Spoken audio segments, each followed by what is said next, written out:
Good afternoon, ladies and gentlemen. Shalom. I'm David Mencer, Israeli government spokesman for the National Public Diplomacy Directorate in the Office of the Prime Minister. This Thursday, the 20th of March, it's day 531 of the October 7th war. I'll give you a very quick update from me, and then we'll get straight to your questions. We've got time for a few. Firstly, to start with, 2 hours ago, sirens sounded across central Israel as 3 rockets were fired from southern Gaza towards Gush Dan and Hashfilah here in Israel. Our Air Force intercepted 1 and 2 landed in open areas. And at 4 a.m. this morning, in the middle of the night, Israel time, Iran-backed Houthi terrorists in Yemen resumed their attacks, launching a missile towards Israel, intercepted before entering our airspace. Another attempt the night before was also thwarted. Let me be clear. Islamists, Hamas, and the Houthis, guided by Iran, firing rockets at civilians, aiming for maximum civilian casualties, is a war crime. Since October 7th, the Houthis have launched hundreds of attacks on Israeli cities. The IDF and our US allies have struck back and will continue to do so forcefully and decisively. If they are not deterred, they will be defeated forcefully and decisively. Next to Gaza, I can tell you that Israel is intensifying the fight against Hamas. The IDF has renewed targeted ground operations, securing key areas up to the center of the Netzarim axis. Our forces now control central and southern Gaza, expanding the security zone and creating a partial buffer between north and south. Since fighting resumed, the IDF has struck Hamas and other terror targets across Gaza. Our armed forces have eliminated Hamas's Gaza Prime Minister, senior political figures, mid-level commanders, and many terrorists. But also weapons depots, launch sites, vessels, and terror infrastructure have been destroyed. Israel is fighting to achieve its war goals, returning all of our hostages, dismantling Hamas's military and governing capabilities, and removing the terrorist threat from Gaza. Hamas forced this escalation. It rejected every hostage deal, including the offers mediated by the US and others. So that means that 59 hostages remain captive, and we are committed to bringing them all home.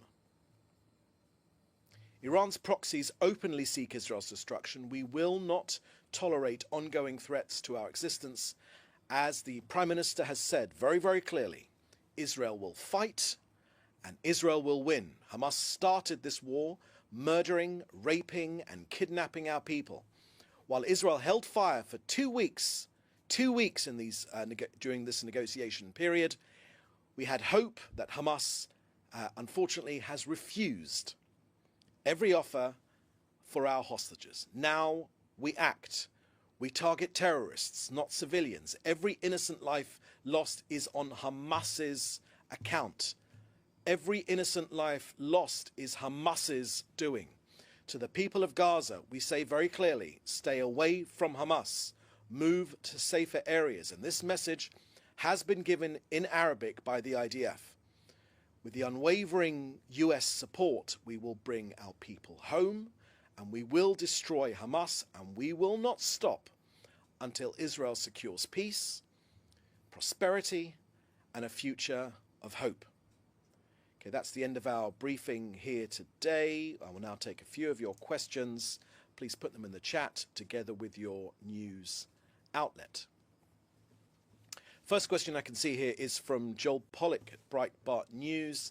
A report by ABC News indicates that Israel is dropping leaflets in Gaza suggesting that residents should prepare to leave and that Israel is implementing President Donald Trump's plan for Gaza. Is that true? Thank you for that question, Joel. I can confirm that this is fake news. It's been confirmed as fake news for a couple of weeks now, and it is not the case. Next, question from Leo Soroka at the Washington Post. Can you comment on scenes from Jerusalem of protesters and police, including opposition member and the head of politicians in Israel being caught up in the protests. Thank you for that question, Lior. I haven't got anything to comment on that point that you make. And a final question here is from Mark Weiss at Khan English News. Bearing in mind the large number of cancellations, is Israel considering cancelling next week's anti-Semitism conference in Jerusalem? Thanks for that question, Mark. For any questions about the anti-Semitism conference, you should go directly to the Ministry of the Diaspora, who are running that conference. Okay, my friends, I think I've answered all your questions. There's further questions here which are the same question that we've already been asked, one by Jason Perry. I've already answered that question. That was fake news. We talked about those false leaflets we're talking about. In the meantime, I've answered all your questions. Thank you for joining us today. We'll have another briefing next week. In the meantime, you can get in touch for any questions, for any interview requests. Please do stay safe, and we'll see you next time. Thank you very much. Bye-bye.